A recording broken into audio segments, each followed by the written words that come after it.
Le 14 octobre 1943, à 8230 mètres au-dessus de Schweinfurt, en Allemagne, le capitaine Don Blakesley, commandant le 4e groupe de chasse, stabilisa son Page 47 Thunderbolt et scruta le ciel devant lui. Au-dessous, 316 forteresses volantes B-17 tentaient de bombarder des usines de roulement à billes essentielles à la production de guerre allemande. Autour d'eux, comme des requins tournant autour d'une proie blessée, plus de 300 chasseurs de la Luftwaffe déchiraient les formations de bombardiers. L'indicateur de carburant de Blakesley indiquait 20 minutes restantes avant de devoir faire demi-tour. 20 minutes pour couvrir des bombardiers qui avaient besoin de 3 heures supplémentaires pour atteindre l'Angleterre. Les calculs étaient simples et brutaux. Le Page 47 Thunderbolt, chasseur de première ligne américain, avait l'autonomie d'une voiture de sport. Il pouvait escorter les bombardiers sur 400 km en Allemagne, puis devait les abandonner à leur sort. Les bombardiers s'enfonçant plus profondément affrontaient les chasseurs allemands sans protection. Le raid du jour perdrait 60 B-17 et 600 hommes avant sa fin. Tandis que Blakesley ordonnait à contre-cœur à son groupe de rentrer, laissant les bombardiers affronter seuls 200 chasseurs allemands supplémentaires, il transmit des mots qui résonneraient au quartier général de la 8e force aérienne. Nous avons besoin d'un chasseur capable d'aller jusqu'à Berlin et d'en revenir. Nous laissons ces gars des bombardiers mourir jusqu'à ce que nous en ayons un.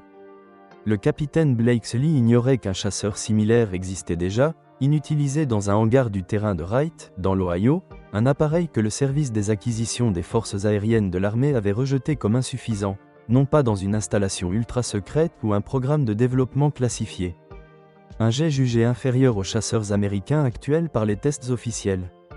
Une machine qui aurait dû être abandonnée et oubliée selon la logique bureaucratique.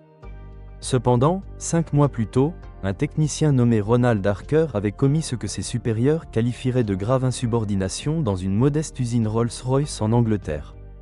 Il avait rédigé un rapport défiant les évaluations officielles, identifié un potentiel que des pilotes de chasse expérimentés avaient négligé, et testé en vol un chasseur américain sans autorisation. Ces actes non approuvés violaient le protocole, la chaîne de commandement et les procédures appropriées. N'ayant pas l'autorisation de recommander des modifications d'appareils à des forces aériennes étrangères, ces suggestions étaient techniquement illégales. Cependant, les planificateurs militaires, les officiers des acquisitions et les pilotes de chasse avaient manqué quelque chose que Ronald Harker avait saisi, avec une seule modification, le Page 51 Mustang, écarté comme un piètre chasseur à basse altitude, pourrait devenir le meilleur chasseur de supériorité aérienne de la Seconde Guerre mondiale. Remplacer le moteur américain Allison par le moteur britannique Rolls-Royce Merlin. L'histoire de l'aviation serait changée par un simple remplacement de moteur. Le combattant indésirable. L'événement avait commencé 2 ans plus tôt, en 1941, lorsque la commission d'achat britannique avait fait une demande inhabituelle à North American Aviation. La Grande-Bretagne, qui combattait seule l'Allemagne nazie, avait désespérément besoin de chasseurs. Malgré ses grandes qualités, le Supermarine Spitfire ne pouvait être produit en quantité suffisante. Le Hurricane était déjà obsolète. La Grande-Bretagne se tourna vers l'industrie américaine pour obtenir un chasseur moderne d'urgence. Les Britanniques approchèrent d'abord North American pour obtenir une licence de production du Curtiss Page 40 Warhawk. La réponse de North American fut audacieuse, presque arrogante. Le dirigeant de l'entreprise, James Dutch Kindleberger, informa les Britanniques qu'ils pouvaient créer un meilleur chasseur à partir de zéro dans le même temps qu'il faudrait pour lancer la production de Page 40. Désespérés mais dubitatifs, les Britanniques accordèrent à North American 120 jours pour créer un prototype. Sous la direction de l'ingénieur en chef Edgar Schmood, l'équipe de conception de North American produisit le NA-73, que les Britanniques renommèrent plus tard Mustang. La conception était révolutionnaire à plusieurs égards. Il possédait une aile à écoulement laminaire qui réduisait considérablement la traînée, créée par le Comité consultatif national pour l'aéronautique, ou NACA. L'effet Meredith, qui stipule que le refroidissement du radiateur produit en fait de la poussée plutôt que de la traînée, fut utilisé pour positionner le radiateur derrière le pilote. Le fuselage était construit avec des méthodes de production automobile permettant une fabrication rapide, et il était conçu à l'aide de calculs mathématiques plutôt que d'estimations visuelles conventionnelles, produisant une aérodynamique remarquable. 3 jours en avance sur un calendrier impossiblement serré, le 26 octobre 1940, seulement 117 jours après le début de la conception, le prototype effectua son premier vol. Les premiers tests en vol étaient prometteurs. À 4570 mètres, le Mustang atteignait 610 km/h. Il était manœuvrable. Les pilotes louaient ses qualités de pilotage. Les Britanniques passèrent commande immédiatement, car l'autonomie surpassait celle de tout chasseur monomoteur en service, grâce à sa capacité de carburant interne de 700 litres et à la possibilité de réservoirs largables externes. Les premiers Mustangs, connus sous le nom de Mustang Marquis, étaient livrés aux escadrons de la Royal Air Force à la mi-1941.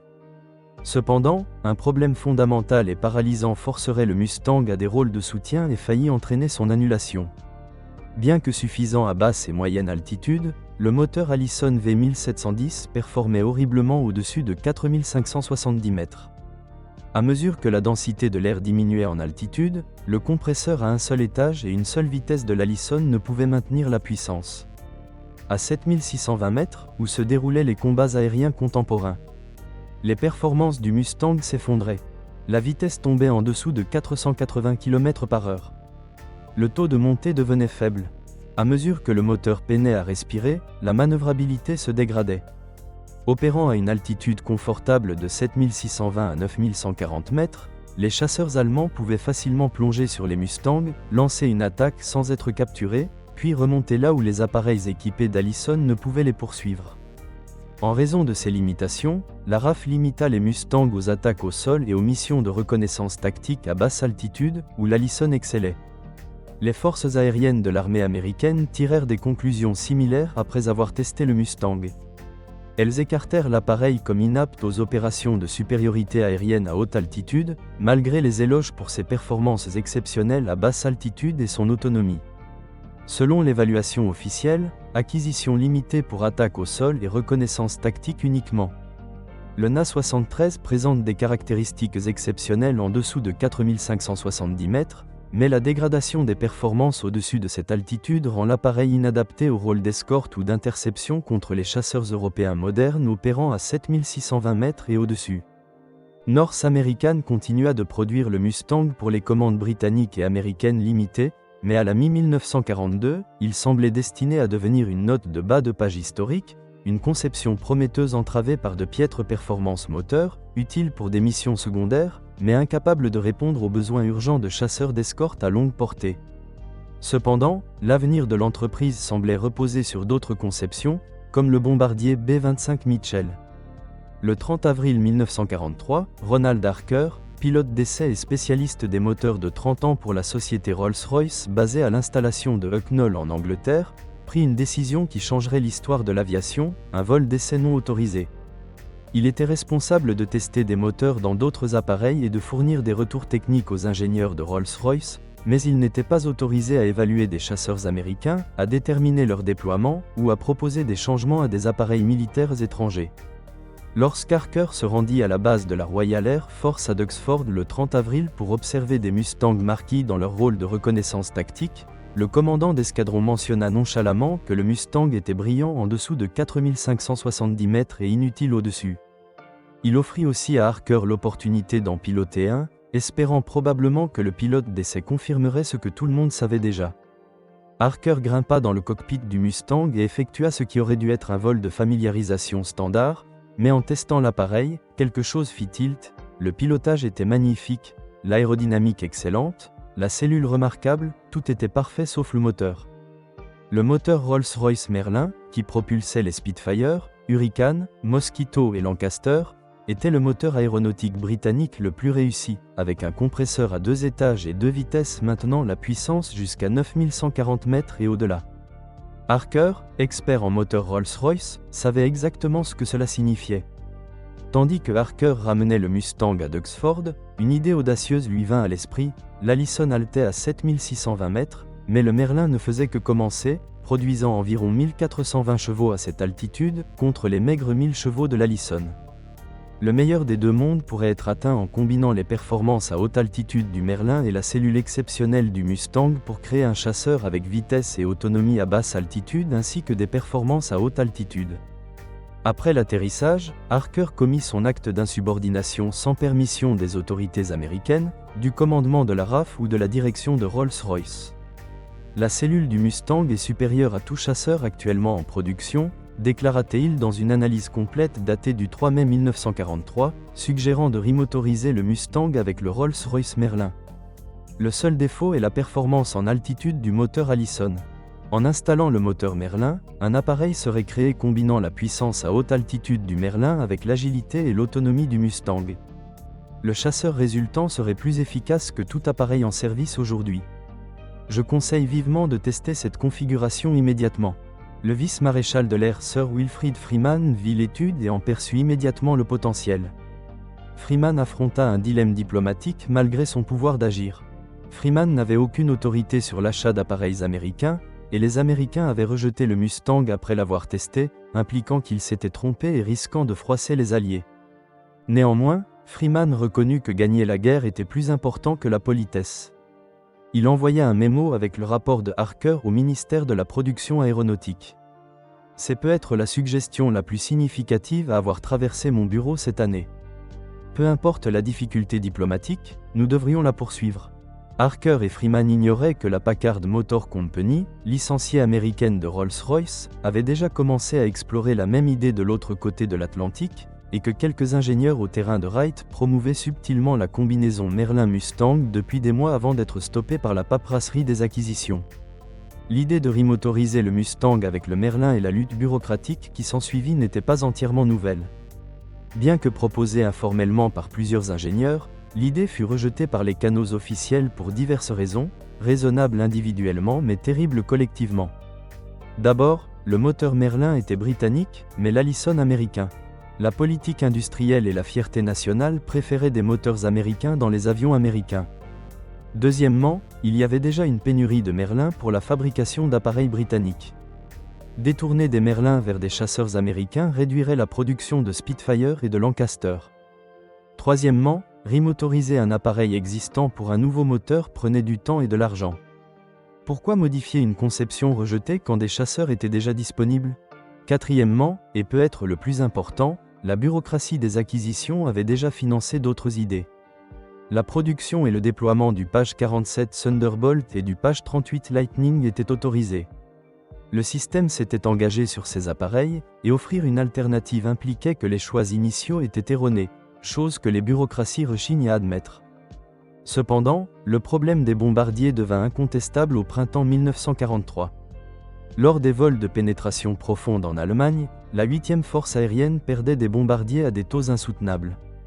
Malgré ses capacités de combat supérieures, le Page 47 avait une autonomie limitée. Malgré une autonomie suffisante, le Page 38 souffrait de problèmes mécaniques dans le climat européen. Aucun ne pouvait accompagner les bombardiers au cœur de l'Allemagne. L'étude de Harker offrait l'un des remèdes nécessaires au problème.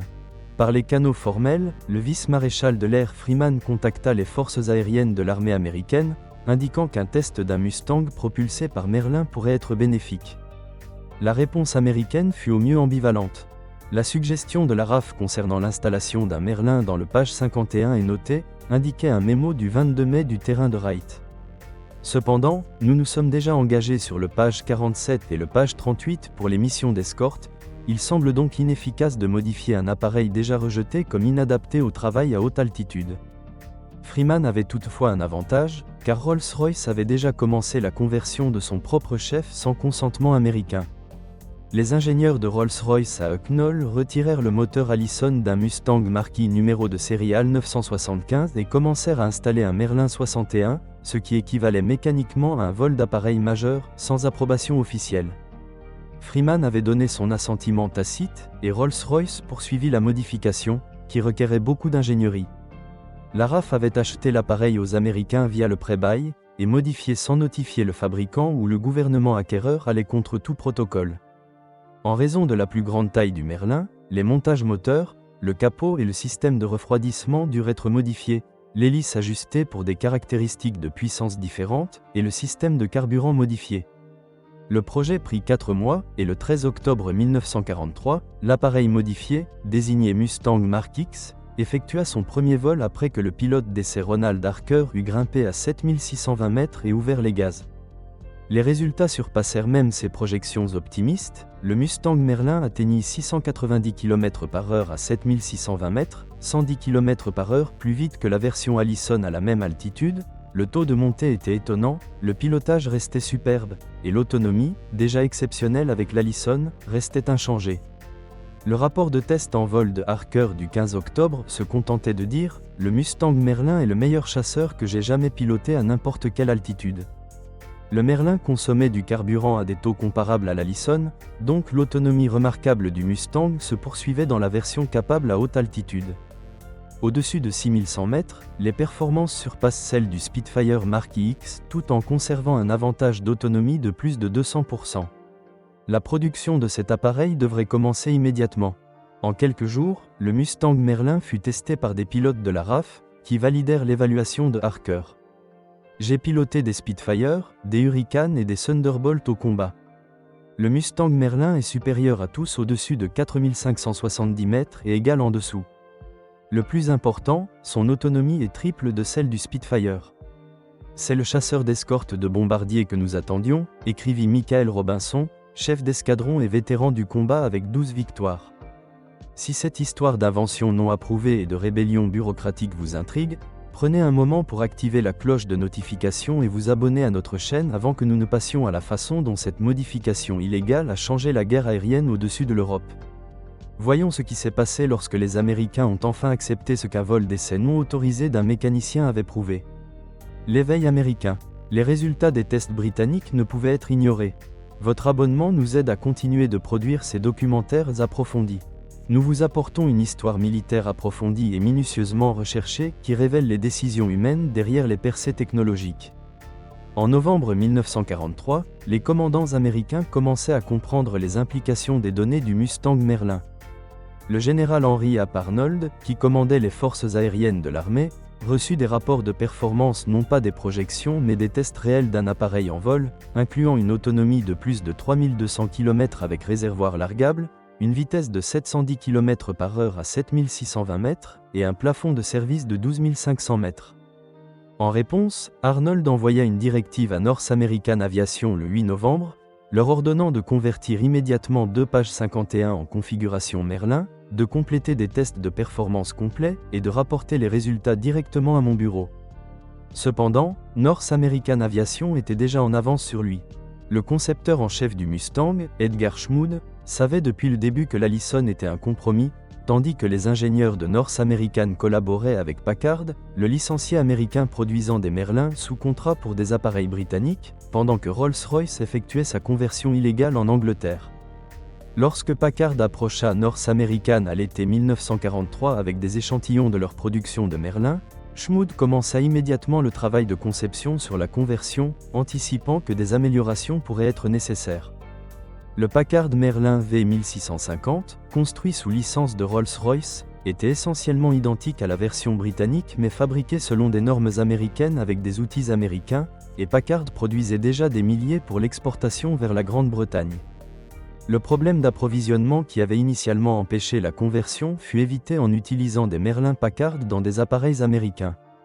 En novembre 1943, North American termina 2 conversions de prototypes, désignées NA-102 et NA-103. Le 30 novembre, le pilote d'essai de la compagnie Robert Chilton pilota le premier Mustang Merlin construit américain, et son rapport valida les résultats britanniques. À 7620 mètres, le Mustang Merlin était 65 km/h plus rapide que le Page 47 Thunderbolt et 90 km/h plus rapide que le Page 38 Lightning. Le terrain de Wright reçut les prototypes pour des tests officiels début décembre, et les ingénieurs qui avaient précédemment rejeté le Mustang comme inadapté furent confrontés à des données qu'ils ne pouvaient ignorer. L'appareil était exceptionnel à toutes les altitudes, avec des performances dépassant tout chasseur américain en service ou en développement.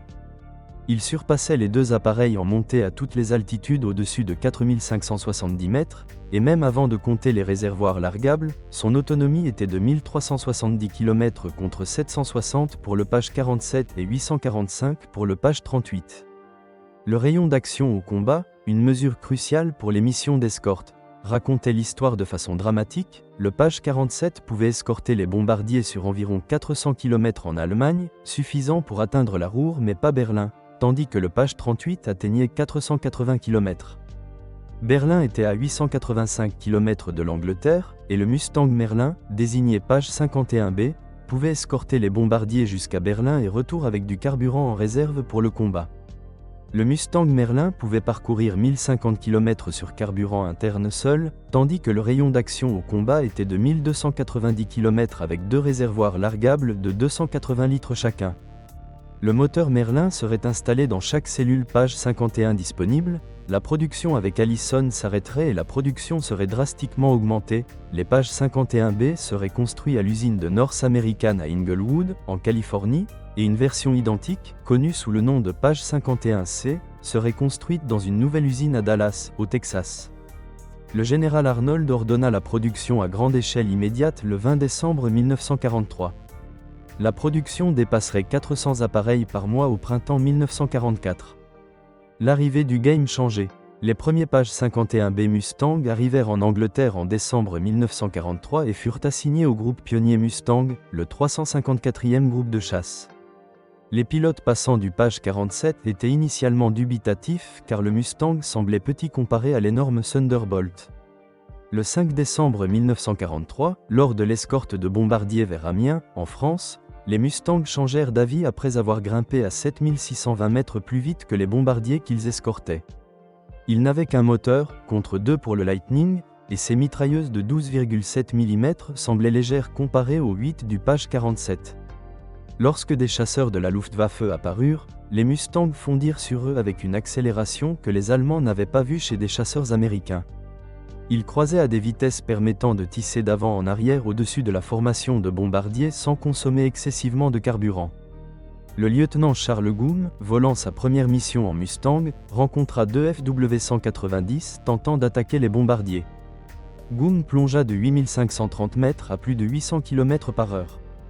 Goom les suivit à travers leurs manœuvres d'évitement, restant à leur queue à travers les virages et les montées, détruisant les deux appareils avant de remonter à l'altitude des bombardiers avec du carburant en réserve.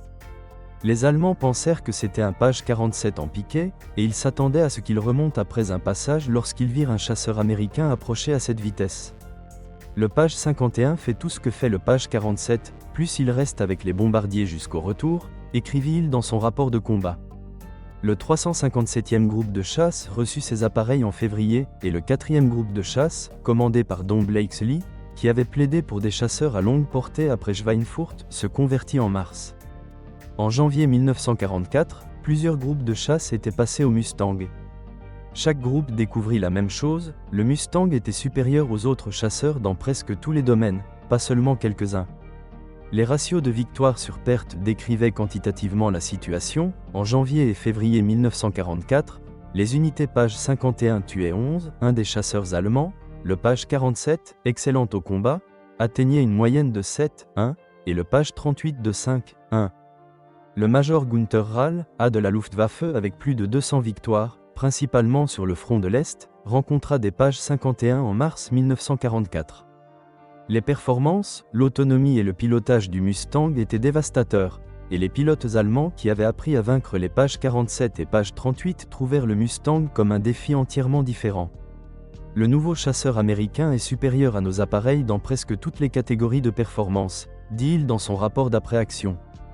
Il se pilote extraordinairement bien, monte mieux, est plus rapide et a une plus grande autonomie. L'armement est notre seul avantage. Comparé à leurs 12,7 mm, nos canons de 20 mm et 30 mm sont plus dévastateurs. En moyenne, nos pilotes ont des centaines d'heures d'expérience au combat contre leurs dizaines. Cependant, à mesure que la qualité de leurs pilotes s'améliore et que nos pilotes expérimentés sont tués plus vite qu'ils ne peuvent être remplacés, ces avantages diminuent.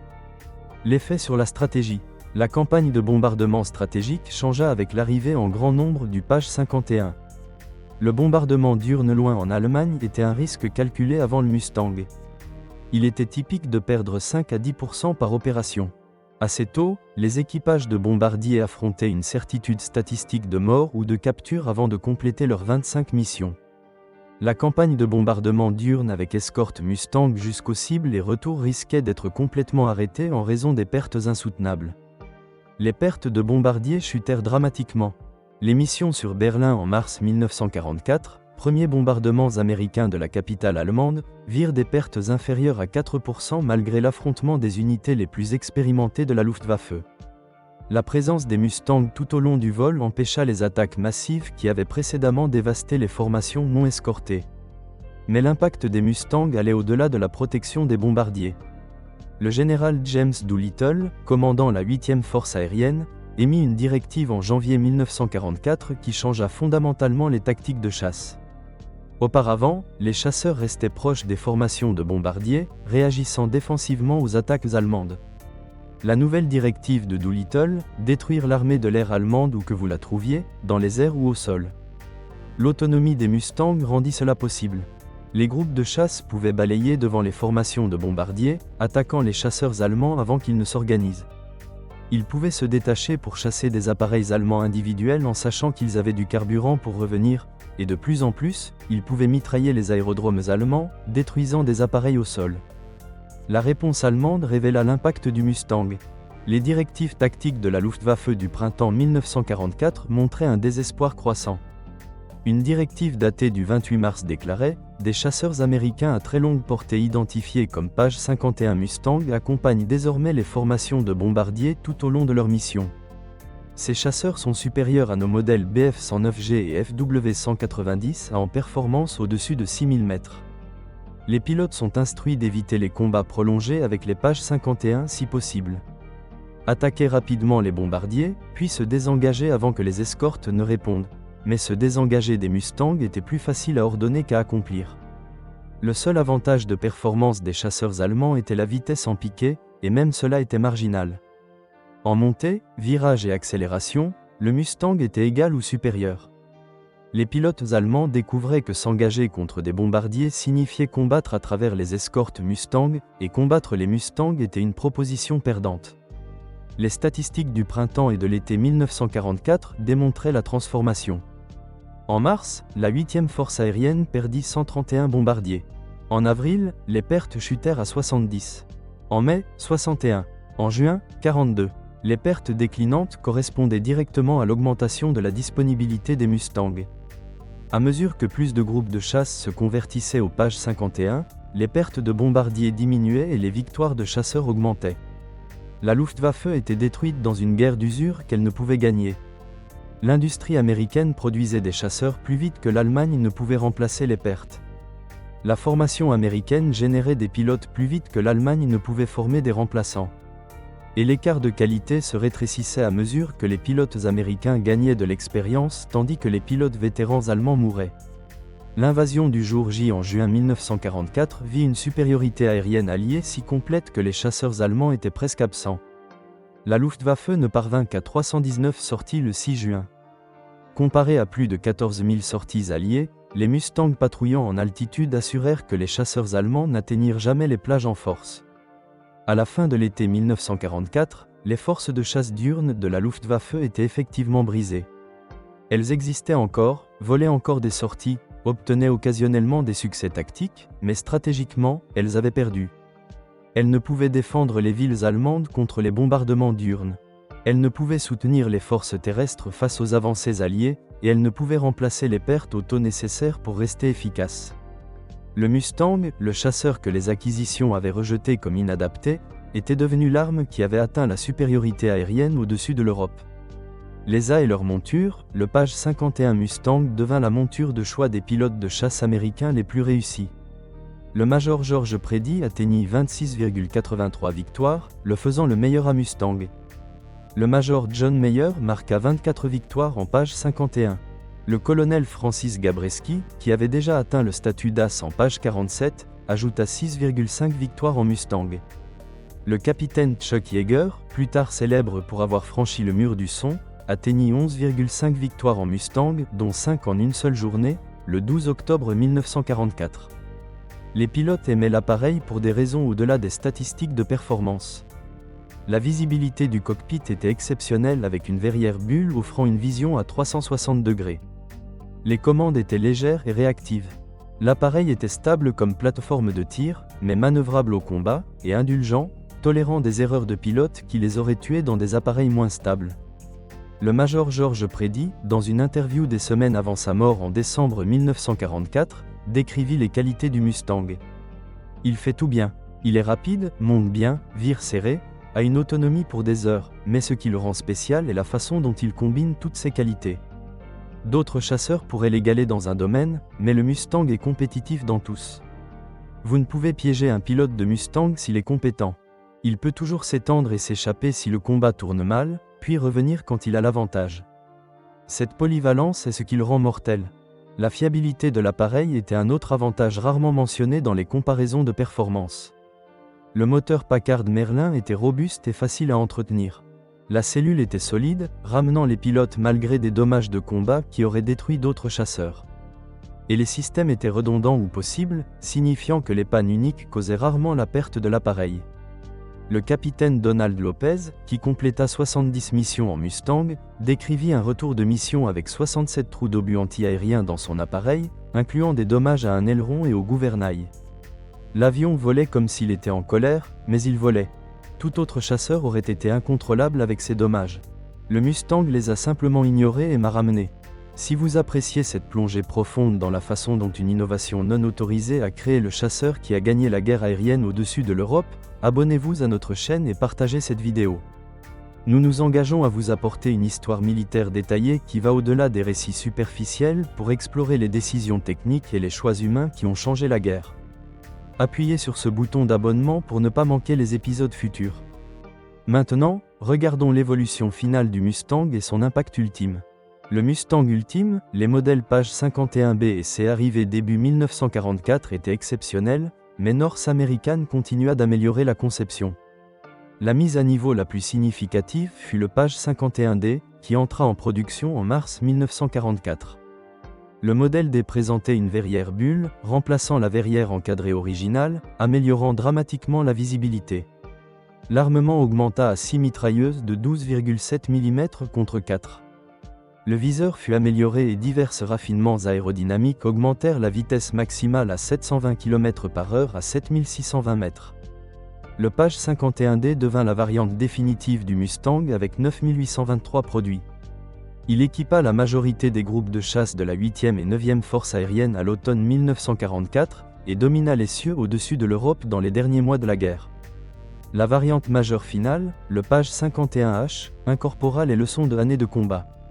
Le poids fut réduit en utilisant des peaux d'ailes plus minces et une structure plus légère. Le moteur fut amélioré en Packard Merlin V1659, produisant 1900 chevaux avec injection d'eau. La vitesse maximale atteignit 780 km/h, en faisant le Mustang de production le plus rapide. Mais le modèle H arriva trop tard avec la production commençant en février 1945. Seulement 555 furent construits avant la fin de la guerre, et la plupart ne virent jamais le combat. Le Page 51D resta le standard jusqu'à la fin de la guerre, et pendant des années après, ses performances étaient adéquates pour vaincre tout appareil allemand, y compris le chasseur à réaction Me-262. Dans certaines circonstances, bien que le Me-262 fût plus rapide en vol horizontal et eût une puissance de feu dévastatrice, il était vulnérable au décollage et à l'atterrissage. Les pilotes de Mustang apprirent à patrouiller les bases de jets allemands, attrapant les Me-262 quand ils étaient les plus vulnérables. L'avantage de vitesse du jet dans les airs était annulé par la capacité du Mustang à les détruire au sol ou pendant les phases critiques de vol. Les chiffres de la domination. Les statistiques de production du Page 51 Mustang reflétaient son succès et son importance. La production totale atteignit 15 575 appareils à travers toutes les variantes. Parmi eux, environ 8000 étaient des modèles Page 51D. La production culmina à 550 appareils par mois en mars 1945. Pour comparaison, la production totale du Page 47 Thunderbolt fut de 15 683 et celle du Page 38 Lightning de 10 037. Le Mustang égalait le Thunderbolt en production totale malgré un début de production de masse 2 ans plus tard. Le bilan au combat était tout aussi impressionnant. Les unités Page 51 revendiquèrent 4 950 appareils ennemis détruits en combat RR. De plus, elles détruisirent environ 4000 appareils ennemis au sol lors d'attaques au mitraillage. Le total combiné de près de 9000 appareils ennemis détruits dépassait les revendications de tout autre type de chasseurs américains. Les taux de perte racontaient une autre histoire sur les 15 575 Mustangs produits. Environ 2520 furent perdus au combat. Cela représentait un taux de perte de 16,2% significativement plus bas que les autres types de chasseurs. Le Page 47 perdit environ 3577 sur 15 683 produits, un taux de 22,9%. Le Page 38 perdit environ 1758 sur 10 037, un taux de 17,5%. Le taux de perte plus bas du Mustang reflétait ses avantages de performance et l'affaiblissement progressif des défenses allemandes au fur et à mesure de la guerre, mais démontrait aussi que l'appareil était survivable au combat, ramenant les pilotes malgré des dommages et l'opposition. Héritage et conclusion. Le Page 51 Mustang continua de servir longtemps après la fin de la Seconde Guerre mondiale. Il combattit en Corée, où il excella dans les rôles d'attaque au sol. De nombreuses forces aériennes mondiales utilisèrent des Mustangs jusque dans les années 1950 et même 1960. Plusieurs pays continuèrent de les opérer jusque dans les années 1980 pour des rôles spécialisés. Aujourd'hui, plus de 150 Mustangs restent en état de vol, enchantant les foules des meetings aériens et rappelant aux nouvelles générations l'excellence aéronautique. Mais le véritable héritage du Mustang réside dans ce qu'il représentait, l'intégration réussie des technologies britanniques et américaines, l'importance des escortes à longue portée dans le bombardement stratégique, et surtout, le pouvoir de l'innovation sur la bureaucratie. Le vol d'essai non autorisé de Ronald Harker en avril 1943 viola le protocole et la chaîne de commandement. Sa recommandation contredisait les évaluations officielles. Ses actions auraient pu mettre fin à sa carrière si ses supérieurs avaient choisi d'appliquer strictement les règlements. Au lieu de cela, sa perspicacité technique et sa volonté de défier la sagesse conventionnelle aidèrent à créer le chasseur qui gagna la supériorité aérienne au-dessus de l'Europe. L'histoire contient des leçons qui s'étendent au-delà de l'histoire aéronautique. Parfois les innovations les plus importantes viennent de sources inattendues. Un rejet bureaucratique ne signifie pas nécessairement qu'une idée manque de mérite. Combiner des technologies existantes de nouvelles façons peut produire des résultats révolutionnaires, et une personne prête à défier le système peut changer l'histoire. Le Page 51 Mustang, conçu en 120 jours, rejeté par les acquisitions, sauvé par un vol d'essai non autorisé d'un mécanicien, devint le chasseur américain le plus mortel. Il détruisit plus d'appareils ennemis que tout autre chasseur américain. Il rendit le bombardement stratégique viable en fournissant la capacité d'escorte à longue portée dont les bombardiers avaient désespérément besoin. Et il aida à atteindre la supériorité aérienne qui rendit le jour J possible et la défaite de l'Allemagne inévitable. Don Blakesley, qui avait plaidé pour un chasseur à longue portée après avoir vu des bombardiers mourir au-dessus de Schweinfurt, mena le 4e groupe de chasse en Mustang jusqu'à la fin de la guerre.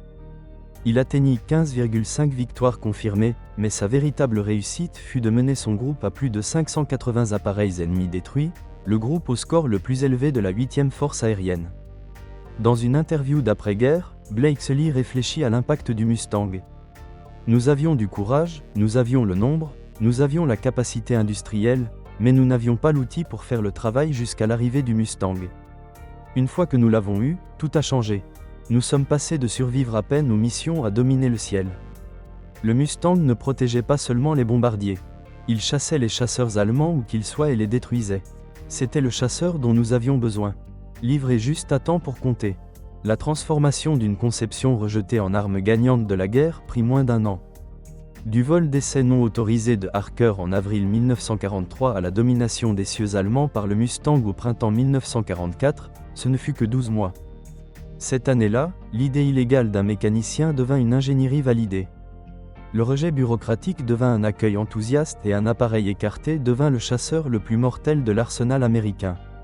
L'histoire du Page 51 Mustang prouve que parfois les meilleures idées viennent des personnes les plus proches du matériel, pas des plus hauts placés dans l'organigramme. Elle prouve que défier la sagesse conventionnelle, même au risque de la carrière et de la réputation, peut produire des résultats bénéfiques pour tous.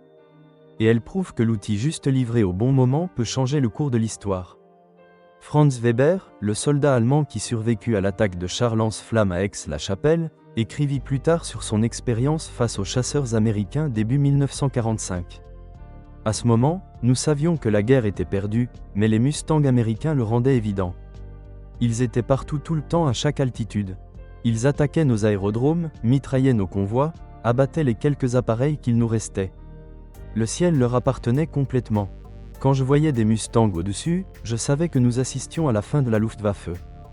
De beaux appareils qui représentaient tout ce que nous avions perdu. L'excellence technique, la capacité industrielle, et surtout, la capacité à innover plus vite que nous ne pouvions répondre. Aujourd'hui, quand un Page 51 Mustang restauré se produit dans un meeting aérien, la foule entend le son distinctif du moteur Merlin et voit les lignes gracieuses de la conception d'Edgar Schmood.